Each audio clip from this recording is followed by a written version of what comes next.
গুলি করে করে লাশ নামানো লাগছে স্যার, কিন্তু গুলি করলে মর একটা আহত হয় একটাই যায় স্যার, বাকিটি যায় না। শুরু হলো জুলাই। ছাত্র নেতৃত্বাধীন গণ অভ্যুত্থান এবং বাংলাদেশের রাজনৈতিক বাস্তবতা বদলে যাওয়ার মাস। 2024 সালের জুলাইয়ে সরকারি চাকরিতে কোটা পুনর্বহালের বিরুদ্ধে শিক্ষার্থীদের আন্দোলন শুরু হয়।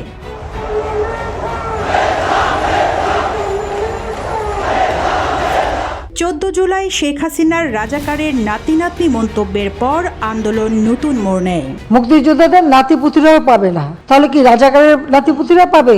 সেটা আমার প্রশ্ন, দেশবাসীর কাছে প্রশ্ন, যে রাজাকারের নাতিপুতিরা সবকিছু পাবে, মুক্তিযোদ্ধারা পাবে না। সেই রাতেই ঢাকা বিশ্ববিদ্যালয়ের শিক্ষার্থীরা হল থেকে বেরিয়ে এসে স্লোগান দেন, তুমি কে আমি কে, রাজাকার রাজাকার।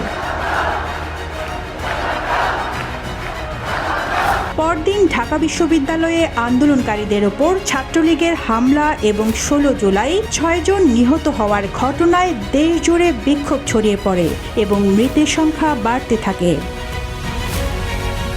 18 জুলাই ইন্টারনেট বন্ধ করেও আন্দোলন থামানো যায়নি, বরং আরও বেশি মানুষ রাজপথে নামেন।